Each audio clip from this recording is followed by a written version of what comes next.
ওয়াকার ওয়াকারুজ্জামান আতঙ্কে আছেন। খুনি, স্বৈরশাসক, লুটপাটকারী, ধর্ষণের আশ্রয়দাতা, অর্থ পাচারকারী স্বৈরশাসক শেখ হাসিনা নিয়োজিত ওয়াকারুজ্জামান আতঙ্কে আছেন। বুঝতে পারছেন আপনারা সে যে কত ভয়ঙ্কর আতঙ্কে আছে। সে কি খুব গণতন্ত্র মনা এই কারণে ক্ষমতা নেয় না? ওই বেড়ার ক্ষমতা নেওয়ার পুচ্ছ নাই, ওটার পেট ছাড়া আর কিছু নাই। কথা বুঝছেন? যাই হোক, আমরা দেখেন তো মুনাফেক নজরুলের কথা বলি একটু। আতঙ্কে ওয়াকার এই পাঠটা এর পরে বলছি।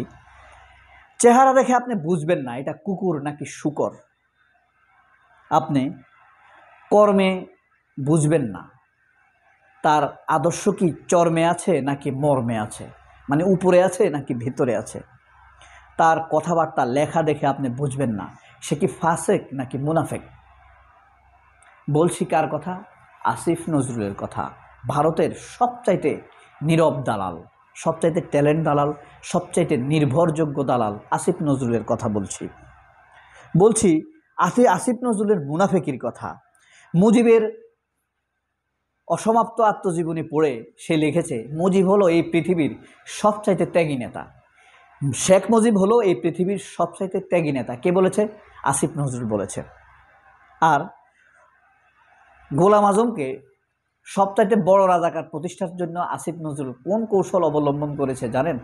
প্রথমে বলেছে গোলাম আজম সবচাইতে বড় রাজাকার, এরপরে মতিউর রহমান নিজামী আর আলী হাসান মোহাম্মদ মুজাহিদের প্রশংসা করে বলেছে তাদের মন্ত্রণালয়ে কোনো দুর্নীতি পাওয়া যায়নি। মানে এইটা বলে ওইটাকে স্বীকৃতি দিয়ে দিল সে। এই হলো তার মুনাফিকি, এই হলো তার ফাসেকি, এই হলো তার মর্ম ও কর্ম। তার মর্মে আছে ইসলাম বিদ্বেষ, কর্মে দেখায় ইসলামী। মর্মে আছে ভারত প্রেম, আর মানে চর্মে দেখায় দেশপ্রেম। তার মর্মে আছে প্রথম আলোর দালালি করা, আর চর্মে দেখায় আমার দেশের প্রতি তার দরদ। এটা নিশ্চিত সে হলো ভারতপন্থী। সে কিন্তু ঘাতক দালাল নির্মূল কমিটির যুগ্ম আহ্বায়ক ছিল। আচ্ছা যাই হোক, দেখে একাধিক প্রথম আলোকে সে বলে বাংলাদেশের সেরা পত্রিকা, নিজের ঘরের পত্রিকা, প্রিয় পত্রিকা। আবার মাহমুদুর রহমানকে বলে সত্যবাদী, সৎ মানুষ, সবচাইতে সাহসী সম্পাদক। কর্ম কোনটা, মর্ম কোনটা, কোনটা মুনাফিকি, কোনটা ফাসিকি, বুঝতে পারছেন? একদিকে প্রথম আলোকে বলে প্রথম আলোর ঘরের লোক, আরেকদিকে প্রশংসা করে মাহমুদুর রহমানের। ফ্যাসিবাদের ক্যালেন্ডার দেখলে আমরা দেখব ফ্যাসিবাদের আমলে সে সবসময় কম্প্রোমাইজ করে চলেছে। ছাত্র জনতার আন্দোলনের শেষ দিকে এসে 4 তারিখ 5 তারিখ 2টি মিছিলে অংশগ্রহণ করেছে আসিফ নজরুল। একটিতে 7 মিনিট, আরেকটিতে 3 মিনিট 20 সেকেন্ড। একটিতে 7 মিনিট, আরেকটিতে 3 মিনিট 20 সেকেন্ড। 2টি মিছিলে অংশগ্রহণ করেছে এই আসিফ নজরুল। এরপরেই সে বনে গিয়েছে ছাত্র জনতার বৈষম্য বিরোধী আন্দোলনের প্রধান স্টেক হোল্ডার, এবং সেনাবাহিনীর পক্ষ থেকে সেনাবাহিনী এবং ভারতের পক্ষ থেকে এবং আওয়ামী লীগের পক্ষ থেকে ছাত্র জনতাকে শান্ত করার দায়িত্ব দেয়া হয় তাকে। সেনাবাহিনী, ভারত এবং আওয়ামী লীগের পক্ষ থেকে ছাত্র জনতাকে, এবং আসিফ নজরুল ফেসবুক লাইভে এসে ছাত্র জনতাকে সেনাবাহিনীর উপরে ভরসা রাখার জন্য, মনে আছে সেই বক্তব্যের কথা, ভরসা রাখার জন্য অনুরোধ করে। এই হলো আসিফ নজরুল। 5 তারিখ থেকে তার মুখোশ আস্তে আস্তে খুলতে থাকে। সেনাবাহিনী আশ্বাস দেয় তাকেই প্রধান উপদেষ্টা করা হবে, কিন্তু ছাত্ররা আর জামাত ডক্টর ইউনূসের উপরে কোপ দিয়ে বসে। আসিফ নজরুল আস্তে ডাউন হয়ে যায়, তখন থেকে তার মুখোশ খুলতে থাকে। এরপরেই দেখা যায় ইউনূসের সমান্তরাল আবার হয়ে ওঠার চেষ্টা করছেন আসিফ নজরুল। কিন্তু দেখেন, ইউনূসের পদত্যাগের সময় আসিফ নজরুল প্রধান উপদেষ্টা হওয়ার জন্য মানসিকভাবে প্রস্তুত হয়েছিলেন। ইউনূসকে ইনসিস্ট করছেন, পিড়াপিড়ি করছেন, বিরক্ত করছেন যেন ইউনূস বিদায় নেয়। ওয়াকার, আসিফ নজরুল, সালাউদ্দিন আহমেদ, এরা 3 জন প্রায় একই ব্যাচের, 1 বছরের বড় ছোট। বুঝতে পেরেছেন? আসিফ নজরুলের 1 বছরের জুনিয়র সালাউদ্দিন আহমেদ আছে না, বিএনপি নেতা, তার 1 বছরের জুনিয়র আসিফ নজরুল, দুজনেই ঢাকা ইউনিভার্সিটির মেধাবী মানুষ, দুজনেই ম্যাজিস্ট্রেট হয়েছিলেন। ওয়াকারও এই সালাউদ্দিন আহমেদ কিন্তু ম্যাজিস্ট্রেট ছিলেন, ফার্স্ট হয়েছিলেন, তিনি তার ব্যাচের বিসিএসে ফার্স্ট হয়েছিলেন। সালাউদ্দিন আহমেদ মেধাবী মানুষ। আবার আসিফ নজরুলও কিন্তু ম্যাজিস্ট্রেট হয়েছিলেন। আপনারা হয়তো মনে করেন সালমান এফ রহমানের কামলা, মিথ্যাবাদী গামলা খালেদ মহিউদ্দিন সেই ম্যাজিস্ট্রেট ছিল। আরে না, এ তো শুধু বেশি বলে। হে হইলো অভিনেত্রী অপি করিমের মতো। অপি করিম সাক্ষাৎকার দিলেই খালি বুয়েটের কথাটা সামনে আনে, সে বুয়েটের ছাত্রী, সবাই যেন বুঝে। আর এই খালেদ মহিউদ্দিনের ব্যাপারটাও, তাকে ম্যাজিস্ট্রেট বললে সবাই খুশি, সে খুব খুশি, এমনি নাড়াছাড়া দেয়। তাকে আপনি টকশোতে যারা আসে তারা যদি বলে আপনি ম্যাজিস্ট্রেট ছিলেন, এখন সাংবাদিকতা করছেন, সে খুব একটা ভাব নেয় দেখবেন। এবং তাকে ডিস্টার্ব কম দেয়।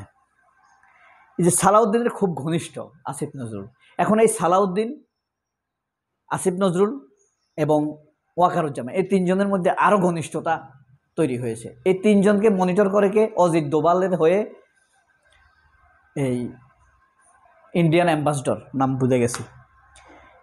এই হলো তাদের অবস্থা। ইউনূসের বিকল্প প্রধান উপদেষ্টা হিসেবে নিজেকে প্রস্তুত করতে থাকেন ওয়াকারুজ্জামান। এখন কথা হলো, ওয়াকারুজ্জামান কেন এত নির্বাচন চায়? ন্যায় বিচার চায় না, জুলাই গণহত্যার বিচার হোক এটা চায় না, হাসিনা লুটপাটের বিচার হোক এইটার কথা ওয়াকার বলে না। আশ্চর্য না? খেয়াল করছেন? বলে না। এখন দেখেন কেন ওয়াকার শুধু বিচার চায়। ওয়াকার নিজের অনেক ফ্রড রয়েছে, দুর্নীতি রয়েছে, এবং তার একটা চক্র রয়েছে প্রায় 150 অপরাধী সদস্য যারা গুম খুনের সাথে জড়িত, টাকা পাচারের সাথে জড়িত, এবং তার সেনাবাহিনীর একজন লোক 200 কোটি টাকা কালো টাকা সাদা করেছে। 200 কোটি টাকা, বুঝতে পেরেছেন? তো এই ওয়াকার একটু আতঙ্কে আছে, কারণ ইউনূস যদি সরকারে স্থিত হয়ে যায়, কিছুটা স্থায়ী হয় 2 বছরের জন্য, 2.5 বছরের জন্য, তাহলে বিচারের তলে গুম খুন কমিশনের বিচারের তলে ওয়াকারও চলে আসবেন। তার যে চক্র, সেনাবাহিনীর ভিতরে যে অপরাধীরা আছে, তারা এই বিচারের আওতায় চলে আসতে পারে, সেই আতঙ্ক পেয়ে বসেছে ওয়াকারকে। এবং তাই তিনি আতঙ্ক থেকে মুক্তির জন্য বারবার নির্বাচনের জন্য চাপ দিতে শুরু করেছেন।